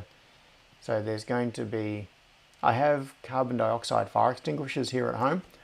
I have several of them already because I don't want to use dry powder fire extinguishers because they wreck everything. If you use a dry powder fire extinguisher on a laser cutter, for example, it can wreck all of the optics in the laser cutter. So that was actually the reason that I bought carbon dioxide fire extinguishers. And for things like the pick and place machines, I definitely do not want to be spraying dry powder fire extinguishers on or around pick and place machines. That would be really, really bad. They'd probably just about be destroyed. They'd have to be like disassembled and cleaned to get all of the powder out of them. It'd be horrible. So what I will be doing, is I'm going to be taking my carbon dioxide fire extinguishers and putting them in here. So there'll be, I don't think I've got, oh yeah, there's an example of there's a hang point just there somewhere. Anyway, that's not finalized. I've got to work out where things like fire extinguishers will go. The reason this fire extinguisher is here is that the door used to be there and it was right beside the door, so it could be accessed easily. And I also had a fire extinguisher hang point. I did have one just outside the door here, but then I don't know where it went. It got moved. Anyway, those will, oh look, because I was moving things around, there was a hang point here, which was on the inside of the clean room. But what Peter said, after dry powder fire suppression in server rooms with 100 or so racks is quite the sight. Oh, that would be a nightmare to clean it up. Yeah, that's why places like server rooms use halon gas and those sorts of things as fire suppression instead of spraying dry powder into them, which just destroys everything. So hey, we put the fire out and now we've wrecked the place. Oh, you, damn. Sorry, Stephen. You should not be looking at my face. Yeah, so what you can see here, this is what I was just trying to point out before. You can see here that there is a fire extinguisher hang point, which is actually like merged somehow in a dual reality sort of way with these storage shelves. And that's because that was just on the inside of the doors when the doors were over here where these racks now are. And I was moving things around, just dragging it around without any consideration to things like where fire extinguishers will go. So all of that will need to be fixed. So Jack's Tech said, yep, that's why we use nitrogen now. Yes. And Wagon Load said, what about halon extinguishers? Yeah, I'm not going to be able to afford that sort of setup. So I'm going to have the carbon dioxide extinguishers, and that will just have to do me until I win Tats Lotto. Because setting up something like a halon fire suppression system is very expensive. Right. Stephen says, alternatively, you have one window before the door. Simon says, sent drawings to email. Awesome. Thanks, Simon. I'm just going to check whether I can open my email without it coming up on screen. And I'm not sure which email account it went to, so I'm just going to have to scroll through several accounts. Is it that one? Is it that one? No. So, Simon, I will need to find which email account you sent that to, and maybe it ended up in spam. I've just checked my 4 most common email accounts and I can't see it in any of those. So, just to confirm, and Jack's Tech says halon extinguishers are banned for all but military installations. Interesting, I didn't know that. So nitrogen is the go. Cool. I assume that is for safety reasons. Info. Okay, thanks, Simon. You send it to that one. So I will need to log into a different email account, gmail.com, and that is one account that I almost never look at. In fact, do I even have it? Oh, yes, I do have it in my Gmail history. I'm just going to log into this now because I want to see what Simon has sent me. No, I do not want to continue in a new Chrome profile. Stop asking me that stupid question. Cool.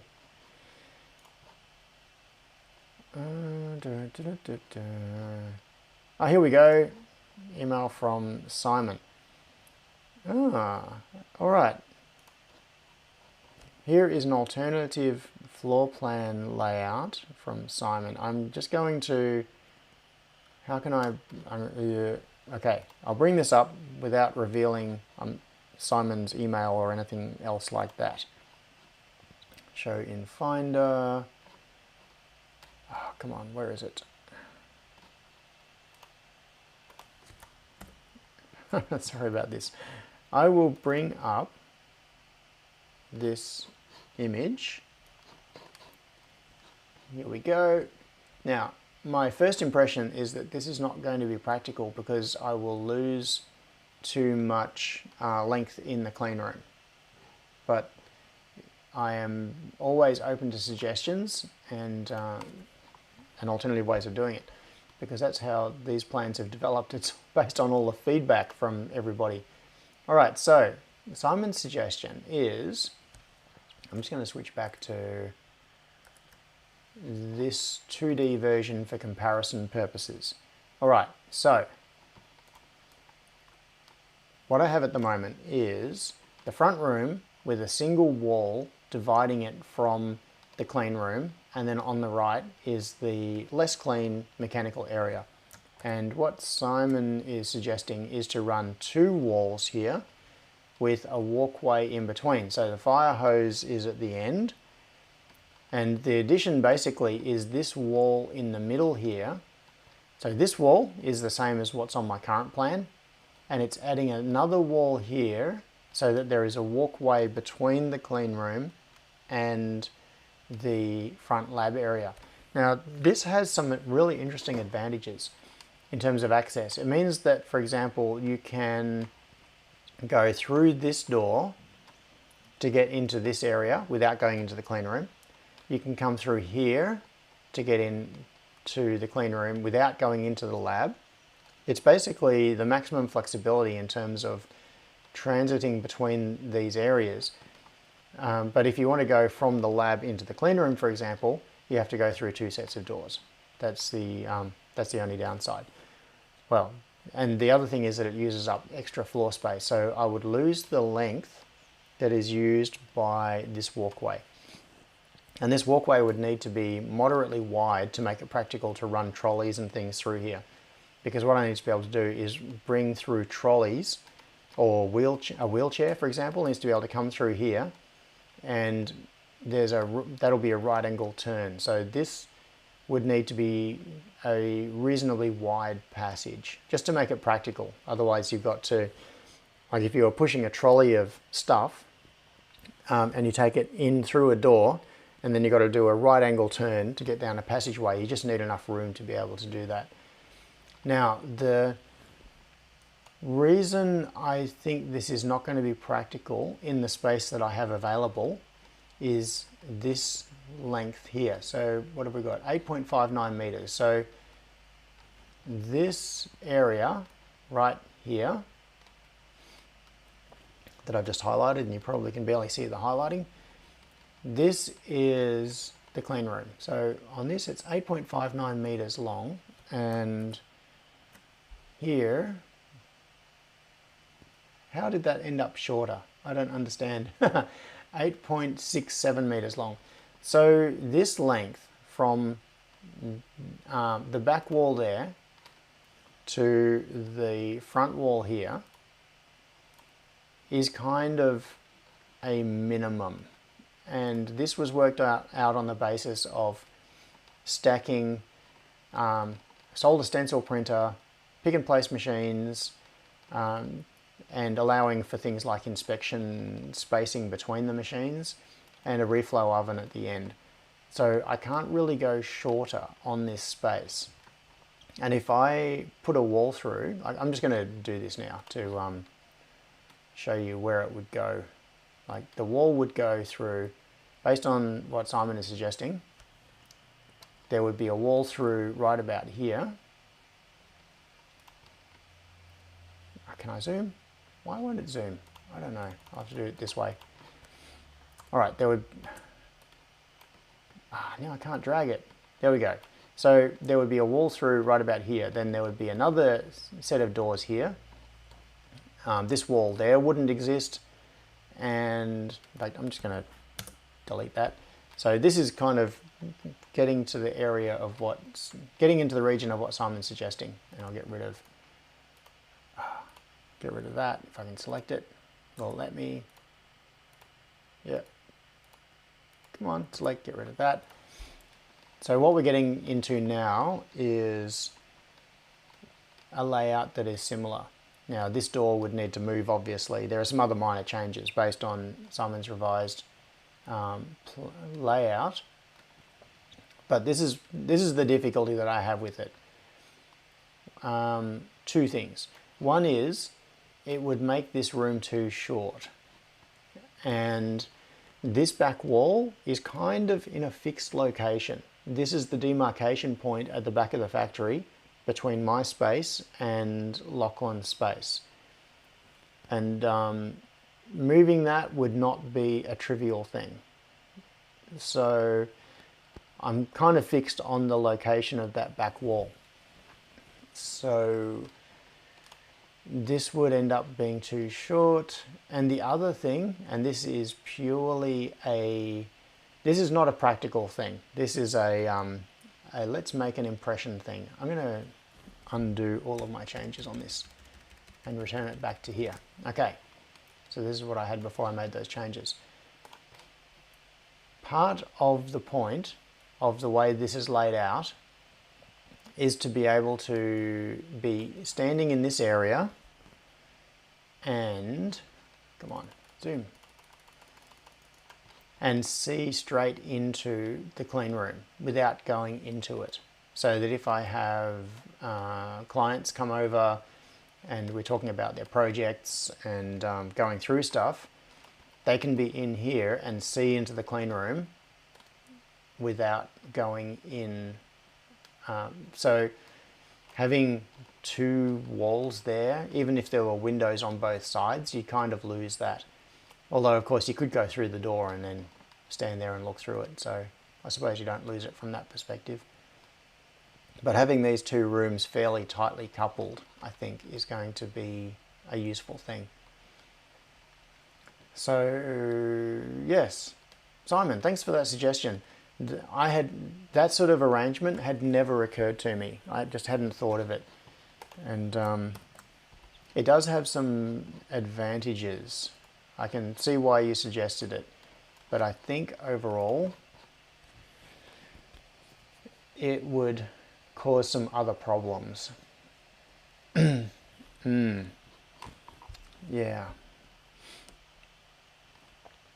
All right, so Gavin says, I suggest you go talk to someone who knows BCA sides for doors and building standards before you build anything. Yep.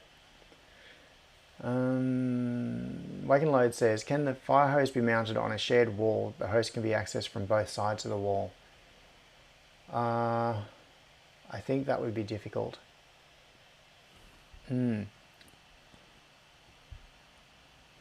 Yeah. Right. Oh, interesting. Jack's Tech said, FYI standards AS2444 is about placing fire extinguishers. That is a really good tip. Let's have a look at AS2444. That is the standards in relation to fire extinguishers. All right, I'm just opening. I've got to pay to. What is that about? Home country? It seems you are away from your home country. Do you wish to be redirected to your home store? SAI Global. What a pain you are. Okay, so it would cost me $152 to buy the standards that tell me where I am allowed to put fire extinguishers. That is such a screwed up situation. I've ranted about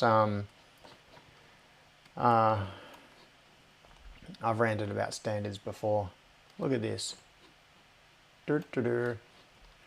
This is the stupid thing. So here in Australia, we are incredibly heavily regulated. I've ranted about this before. I'm not going to go into it right now. But the thing that really super bugs me about the regulation that we have to comply with is that you have to pay for the regulations. And that just pisses me off.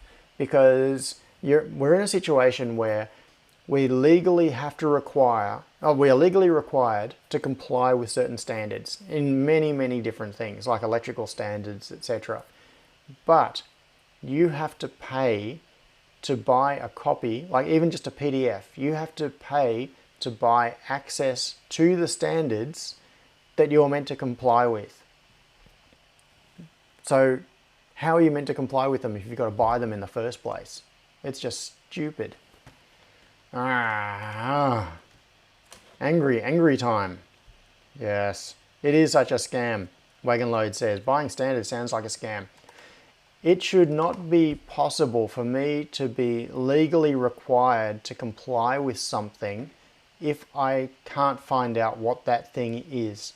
So, like if, for example, okay, if I put fire extinguishers in my lab and an inspector comes around and says, you haven't put the extinguishers in the correct locations because there are standards that say where you have to put them, and I'm now going to fine you because you haven't put them in the right place. It's like, well, how was I meant to know where to put them when I can't see the standards that I'm meant to comply with? So screwed up. Mike says, if the standard is AU and NZ standard, you can get it really cheap from NZ. Yeah, and I have bought standards before. I've actually paid for standards for specific products, like doing product development. When that product needed to comply with specific standards, I paid for them. I think I paid $200 or something a little while ago for the standards in relation to heaters, like, you know, like a heater that you would put in a room. And but yeah. Cable tie says, deep breath, move on for now. Okay, I'm gonna take a drink.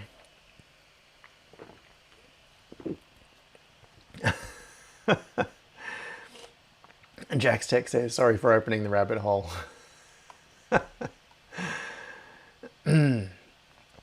Gavin says, go to the library. Standards are free with time-limited PDFs. That's an interesting tip. Yeah,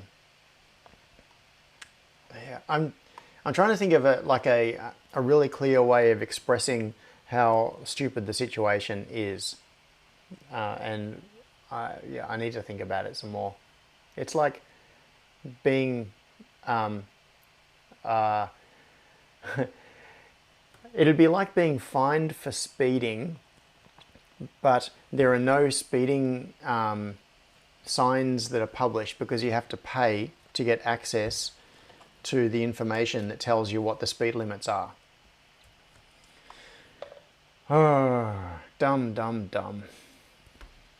Anything that we are legally obliged to comply with should be freely available. The information should be available. So, anyway, what am I doing? The rant is okay. John only has 3 minutes left to rant. 2 minutes, yeah, so the rant can't go on for too long. Frank says, pay for them like we have to. Yeah, but nobody should have to pay. Effectively, standards are laws that you have to comply with. It is like saying you have to pay to find out what the laws are that you have to comply with. Right.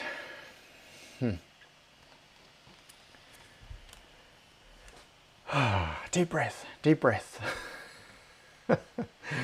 I am almost out of time, and my throat is actually failing a little bit, so I should probably stop, or I am just going to keep ranting.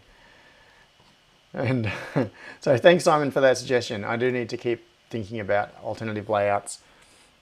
It's getting to the point though now where within the next week or two I am going to be physically building stuff, so I need to get it right, and I need to make sure that I do comply legally with the things that I need to comply with. Gerald says, sounds like Ferengi policy. Yes. Yes, it does.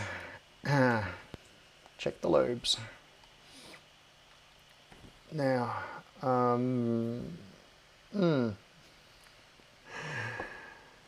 this sounds like a really bad thing to end it on. I don't want to end it now. Right. Oh, for Iron Puppet. Oh, wagon loads. Okay, maybe this is a positive thing to end on. So Steve said, look on Hackaday for IM Puppet. All right, Hackaday, I will bring this up on the screen in a moment if I can find it. Where is, I'll bring that up here and here. Where do I search on Hackaday? There it is. IM Puppet. Showing the results of searches live online, or maybe IM Puppet is animatronic puppetry controller. Skips joystick or keyboard. Is this the one? Cable Tie said, do you want help at the factory? This Arvo. Thanks for the offer. Probably not, because I'm not really at the... And outside the box, I'd love to help too, but I'm 250 kilometers away. Yeah, I'm not really at the point where things are organized enough that it is useful to bring in other people and say, here, help me do these things. It's more at the stage of going in and just trying to figure out what's going on. Yeah.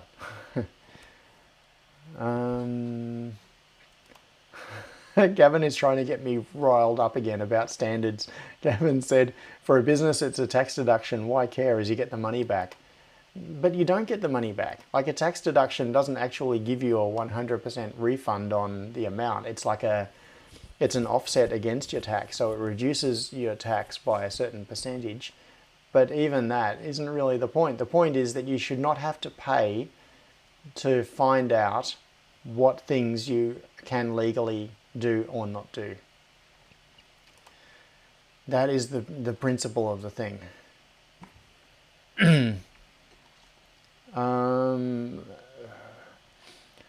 Oh, Simon says, oh, I just want to meet you personally and help out for free. It is a very generous offer, Simon, thanks. Yeah, well, once I do have a place. The thing is that right now, where I work is in the back of my house. This is like my personal residence. And so having people visit here, I have had many people visit here, but it's not the sort of thing that is as comfortable or as easy as if I had an actual office like address where I could give out the address and say, this is the office, like the Superhouse lab address, and then have people come and visit. That sort of thing is much better than people coming in through my garage and tripping over the bikes and all the stuff I've got stacked up there in order to get into the back room where I am currently hiding. Now, I don't know if, oh, Peter says lunchtime. Yes. Yeah, Dodgy says you only get part of the money back. Yes. Oh, there we go. Hackaday, I'm Serial Puppet. I thank you for that URL. 2006. This is an old one. Let's see if this works. I'm Serial Puppet. Send in his instant messenger USB puppet. Haha. Cool. Hang on, why can't... Oh, my Apple Magic Trackpad battery has just gone flat. I was just trying to scroll the page. That could be why I was having trouble scrolling earlier and zooming earlier in the floor plan. Let's see if this link still works from 2006. Is it going to someone's blog post or something? What is the actual link? Users.skynet.be, which I think is Belgium. I bet this link does not exist anymore. Oh, no, maybe it does. Maybe it does. It's just taking a really, really long time to load. So, yes. Response to people entering or leaving game or XChat. Yeah, so I've already got a YouTube API client, which is what I was using when I had my 50th birthday and did the 50th birthday live stream and had the party poppers go off when people made payments in the, did super chat things. That was with a Python-based client, and I can just modify that to drive Steve. So there's no real problem with the part of the process of taking messages from the chat and then doing something with them. That part of the problem is solved. I got connection timed out. Oh, James, I'm here, I made it right as I'm about to say goodbye. Yeah, connection timed out. But that is cool that someone else has done that too. From way back in 2006. Yes, now, I really, really should go soon. James said, did I miss anything? No, you did not miss anything at all. Oh, Dodgy says got straight in. Okay, so maybe that URL does work sometimes, or maybe it was just overloaded. I don't know. Yeah, our cable tie says that's another reason I need to visit you. I have the party popper machine to return. Yes. So cable tie, that party popper thing that I did for the birthday live stream, cable tie borrowed it a little while ago. So yes, sometime cable tie, we will catch up again sometime. We need to get together for a coffee or something again. I think, in fact, last time we did that, it must have been right at the start. It was ages ago. It must have been sometime like early on in COVID, before all the big lockdowns and things. So it's been quite a while.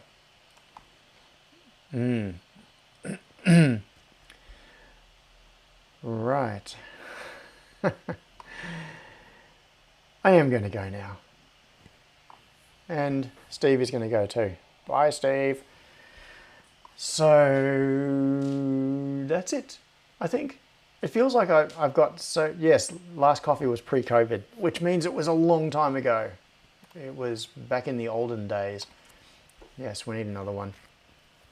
Thanks for Peter. Thanks for the reminder to like the video, and thanks to everyone for coming along. It has been really cool talking to you all again. It makes me feel so much better. Once I'm doing these things, my brain gets really scattered when I'm doing live streams because, believe it or not, I am not quite this scattered normally in real life when I'm working on things and focused. I get very scattered when I'm trying to respond to lots and lots of different threads in the chat at the same time and jumping around between different things. So, right. And Ben, I'm glad that you could make it along, even though it is because you're in COVID isolation. So, I'm going to hit the big goodbye button and end it until next time. So have a fantastic weekend, and I will see you all soon. Bye.